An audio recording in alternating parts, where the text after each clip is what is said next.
नमस्कार। आकाशवाणी से समाचार संध्या के साथ मैं लवलीन निगम।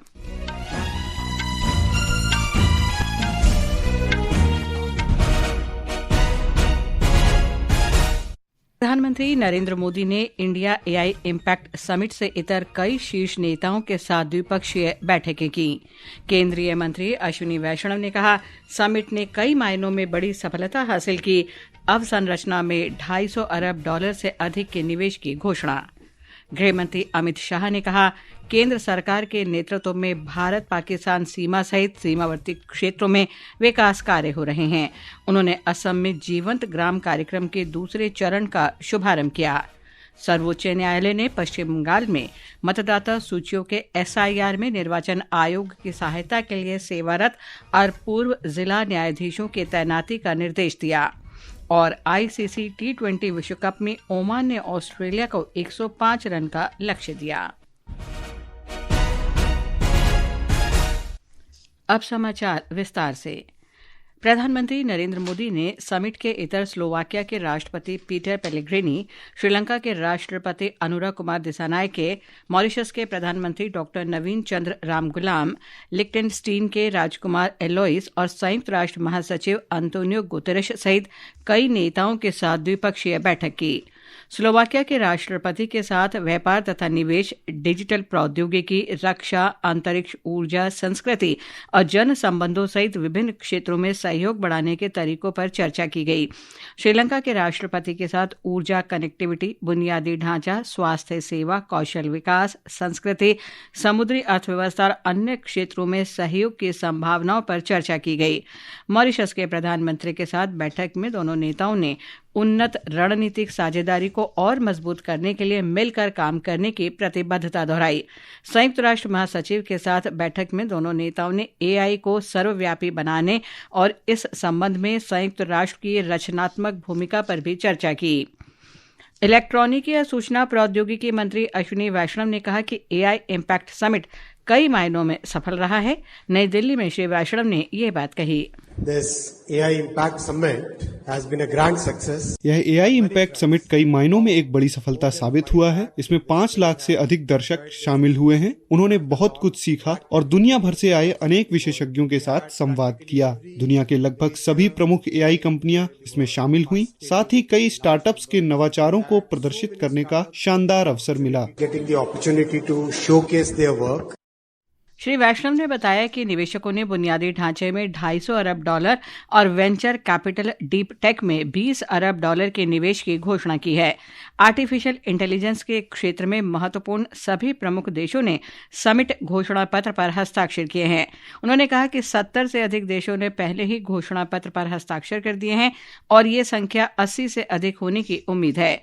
विदेश मंत्रालय के प्रवक्ता रणधीर जायसवाल ने भी इस आयोजन को बड़ी सफलता बताया।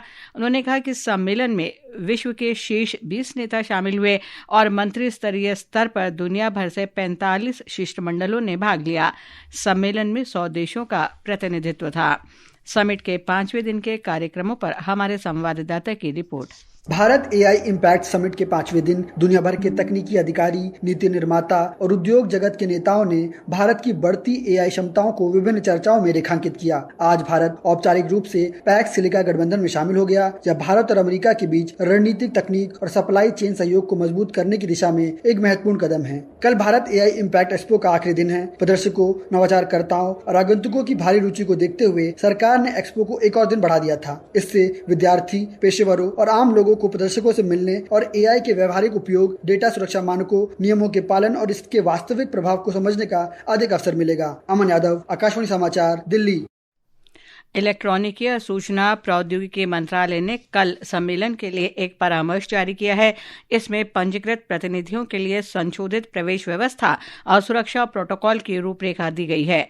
परामर्श के अनुसार कैब से आने वाले प्रतिनिधियों को गेट नंबर 4 से और मेट्रो से आने वाले प्रतिनिधियों को गेट नंबर 10 से सुबह 9:15 से प्रवेश की अनुमति होगी। प्रदर्शकों के लिए गेट सुबह 8 बजे खुलेंगे। मीडिया सेंटर कल चालू नहीं रहेगा। कार्यक्रम स्थल के भीतर आवागमन के लिए विशेष गोल्फ कार्ट उपलब्ध रहेंगे और परिसर के बाहर जाने के लिए गेट नंबर 4 से 10 के बीच शटल सेवा संचालित होगी। भारतीय जनता पार्टी ने एआई समिट के दौरान कांग्रेस पार्टी के विरोध प्रदर्शन की कड़ी आलोचना की है। नई दिल्ली में पार्टी प्रवक्ता संबित पात्रा ने आरोप लगाया कि कांग्रेस देश के विचार के खिलाफ है। उन्होंने बताया कि इस मामले में युवा कांग्रेस के राष्ट्रीय सचिव समेत 4 लोगों को गिरफ्तार किया गया है। आज कांग्रेस पार्टी के कुछ कार्यकर्ताओं ने राहुल गांधी के कहने पर जो किया है, उसका आक्रोश आज पूरे हिंदुस्तान के युवाओं में है, जेन जी में है। ये press conference Bharatiya Janata party बनाम कांग्रेस प्रेस कॉन्फ्रेंस नहीं, यह प्रेस कॉन्फ्रेंस भारत बनाम उन शक्तियों के खिलाफ है जो भारत की छवि को जानबूझ के एक षड्यंत्र के अंतर्गत धूमिल करना चाहते हैं। केंद्रीय मंत्री पीयूष गोयल ने कहा कि इस तरह की गड़बड़ी से कांग्रेस की दूरदृष्टि की कमी उजागर होती है। ये समाचार आकाशवाणी से प्रसारित किए जा रहे हैं। ताज़ा समाचार जानने के लिए आप हमारे social media handle X@AIR news Hindi को फॉलो कर सकते हैं। गृह मंत्री अमित शाह ने असम में कछार जिले के भारत बांग्लादेश सीमावर्ती क्षेत्र में नतनपुर में जीवंत ग्राम कार्यक्रम के दूसरे चरण का शुभारंभ किया। श्री शाह ने कहा कि प्रधानमंत्री नरेंद्र मोदी ने सीमावर्ती क्षेत्रों के विकास के लिए कई कदम उठाए हैं। उन्होंने कहा कि ऐसे कार्यक्रम देश के 17 राज्यों के 334 प्रखंडों और 1954 गांवों के साथ असम के 140 सीमावर्ती गांवों में आयोजित किए जाएंगे। गृह मंत्री ने कहा कि भारत पाकिस्तान सीमा से लगे 334 प्रखंडों और लगभग 2000 गांवों में भी विकास कार्य शुरू हो चुके हैं। गृह मंत्री ने असम में अवैध अतिक्रमण को सबसे बड़ी समस्या बताया। आसाम में घुसपैठिए आसामियों के अधिकारों को छीन रहे थे। कांग्रेस की सरकारों ने हमारी सीमाओं को घुसपैठियों के लिए खुला छोड़ा। असम की जनता ने 10 साल पहले भारतीय जनता पार्टी की सरकार बनाने की शुरुआत की और हमने सबसे पहले 5 साल घुसपैठ को रोकने का काम किया। इसके बाद गृह मंत्री ने अगरतला में पूर्वी, उत्तर पूर्वी और उत्तरी क्षेत्रों के लिए संयुक्त क्षेत्रीय राजभाषा सम्मेलन का उद्घाटन किया। गृह मंत्री ने कहा कि त्रिपुरा में हिंदी, बंगाली और कोक बरोक भाषाएं धाराप्रवाह बोली जाती हैं और राज्य में भाषा को लेकर कभी कोई विवाद नहीं हुआ है। उन्होंने कहा कि हिंदी आंदोलन की नींव छत्रपति शिवाजी महाराज के समय में रखी गई थी। उन्होंने स्पष्ट किया कि स्वराज का अर्थ स्वराज, स्वभाषा और स्वधर्म है। विदेश मंत्रालय ने कहा है कि भारत और अमेरिका हाल ही में अनुमोदित संयुक्त बयान के अनुसार परस्पर लाभकारी व्यापार समझौते को अंतिम रूप देने पर काम कर रहे हैं। नई दिल्ली में विदेश मंत्रालय के प्रवक्ता रणधीर जायसवाल ने ये बात कही। हाल ही में भारत और अमेरिका के बीच जारी संयुक्त बयान को हमने अपनाया है। संयुक्त बयान के अनुसार दोनों पक्ष पारस्परिक रूप से लाभकारी व्यापार समझौते को अंतिम रूप देने की दिशा में कार्य कर रहे हैं। हमारी ओर से मुख्य वार्ताकार के नेतृत्व में एक टीम के अगले सप्ताह अमेरिका जाने की संभावना है। श्री जायसवाल ने कहा कि वाणिज्यिक रूप से व्यवहारिक होने पर भारत वेनेजुएला से तेल खरीदने पर विचार करेगा। पीस ऑफ बोर्ड के बारे में श्री जायसवाल ने बताया कि भारत ने पर्यवेक्षक के रूप में बैठक में शामिल हुआ था। भारत ने अमेरिकी राष्ट्रपति डोनाल्ड ट्रंप की गजा शांति योजना तथा संयुक्त राष्ट्र सुरक्षा परिषद के संकल्प 2803 के अंतर्गत जारी प्रयासों का भी स्वागत किया है। वाणिज्य और उद्योग मंत्री पीयूष गोयल ने कहा कि अगले 25 वर्षों में देश को सबसे तेजी से बढ़ती अर्थव्यवस्था बनाए रखने में निर्यात की महत्वपूर्ण भूमिका होगी। नई दिल्ली में निर्यात संवर्धन मिशन के कार्यक्रम का शुभारंभ करते हुए श्री गोयल ने कहा कि फरवरी के मध्य तक वस्तु निर्यात दहाई के आंकड़े में पहुंच गया। ये मजबूत वैश्विक मांग और उद्योग के बढ़ते विश्वास को दर्शाता है। वैश्विक व्यापार का हर लाभ प्रत्येक MSME, उद्यमी और स्टार्टअप तक पहुंचना चाहिए, चाहे वह छोटा हो या बड़ा। हमारा प्रयास है कि भारत के नए उत्पाद दुनिया के विभिन्न देशों और महाद्वीपों तक पहुंचें। हमारा उद्देश्य नए बाजारों में अपनी मजबूत उपस्थिति दर्ज कराना है। हम नए निर्यातकों को प्रोत्साहित करना चाहते हैं ताकि इनकी व्यापार को बढ़ावा मिल सके। To promote new age businesses. सरकार ने वर्तमान वित्त वर्ष के लिए गोवा, मेघालय, सिक्किम और उत्तराखंड में ग्रामीण स्थानीय निकायों को 15वें वित्त आयोग के अनुदानों के अंतर्गत 137 करोड़ रुपए से अधिक की राशि जारी की है। ये राशि विभिन्न वित्तीय वर्षों से संबंधित आवंटनों को शामिल करती है। इसका उद्देश्य ग्रामीण स्थानीय सुशासन को और अधिक मजबूत करना है। ये समाचार हमारी वेबसाइट www.newsonair.gov.in और हमारे न्यूज़ ऑन एआईआर ऐप पर भी उपलब्ध हैं। सर्वोच्च न्यायालय ने पश्चिम बंगाल में मतदाता सूचियों के विशेष गहन पुनरीक्षण SIR में निर्वाचन आयोग की सहायता के लिए सेवारत और पूर्व जिला न्यायाधीशों के तैनाती का निर्देश दिया है। न्यायालय की पीठ ने राज्य में SIR प्रक्रिया पूरा करने के लिए कई दिशा निर्देश जारी किए। पीठ ने कलकत्ता उच्च न्यायालय के मुख्य न्यायाधीश से न्यायिक अधिकारियों को उपलब्ध कराने और पूर्व न्यायाधीशों की तलाश करने का अनुरोध किया। न्यायालय ने राज्य सरकार द्वारा संशोधन प्रक्रिया के लिए पर्याप्त A श्रेणी के अधिकारियों को उपलब्ध न कराने पर गंभीर संज्ञान लिया। न्यायालय ने आयोग 28 फरवरी तक राज्य में मतदाताओं की मसौदा सूची प्रकाशित करने की अनुमति दी है। राष्ट्रीय अन्वेषण अभिकरण ने आज कलकत्ता उच्च न्यायालय में पश्चिम बंगाल पुलिस पर मुर्शिदाबाद के बेलडांगा में हुई हिंसा से संबंधित केस डायरी सौंपने से इनकार करने का आरोप लगाया है। कल राज्य पुलिस को मामले संबंधी सभी दस्तावेज तुरंत केंद्रीय एजेंसी को सौंपने का निर्देश दिया गया था। झारखंड विधानसभा में वित्त मंत्री राधाकृष्ण किशोर ने सदन में 6,450 करोड़ रुपए का तीसरा पूरक बजट प्रस्तुत किया। बजट में विभिन्न विभागों की योजनाओं, विकास परियोजनाओं और लंबित कार्यों के लिए अतिरिक्त राशि का प्रावधान किया गया है। राज्य सरकार ने इसे राज्य की आर्थिक वृद्धि के लिए महत्वपूर्ण बताते हुए कहा कि इससे चालू परियोजनाओं के अमल में तेजी आएगी। प्रधानमंत्री नरेंद्र मोदी ने लेखक मणिशंकर मुखोपाध्याय के निधन पर शोक व्यक्त किया है।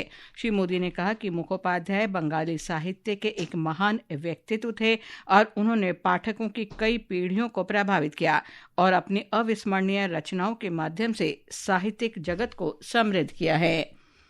सरकार ने इस वर्ष 1 अप्रैल से पूरे देश के सभी राष्ट्रीय राजमार्ग टोल प्लाजा पर नकद भुगतान बंद करने का प्रस्ताव रखा है।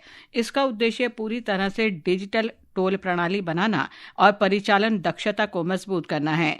भारतीय राष्ट्रीय राजमार्ग प्राधिकरण ने कहा है कि सभी टोल भुगतान केवल फास्टैग और एकीकृत भुगतान प्रणाली UPI जैसे डिजिटल माध्यमों से ही किए जाएंगे।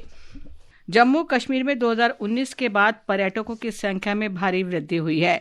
वर्ष 2023 से 2025 के बीच 7 करोड़ 85 लाख से अधिक पर्यटक आए, जबकि 2016 से 2018 के दौरान ये संख्या 4 करोड़ 76 लाख थी।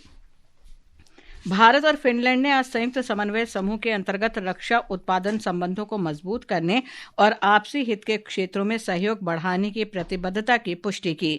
रक्षा सचिव राजेश कुमार सिंह ने नई दिल्ली में फिनलैंड के विदेश मंत्रालय के विशेष दूत एंटी वासारा से मुलाकात की। पल्लेकेले में ICC T20 क्रिकेट विश्व कप में ओमान ने ऑस्ट्रेलिया को 105 रन का लक्ष्य दिया है। ओमान की टीम 17वें ओवर में 104 रन पर सिमट गई। ऑस्ट्रेलिया ने ताज़ा समाचार मिलने तक 3 ओवर में बिना किसी नुकसान के 30 रन बना लिए हैं। दोनों टीमें पहले ही प्रतियोगिता से बाहर हो चुकी हैं।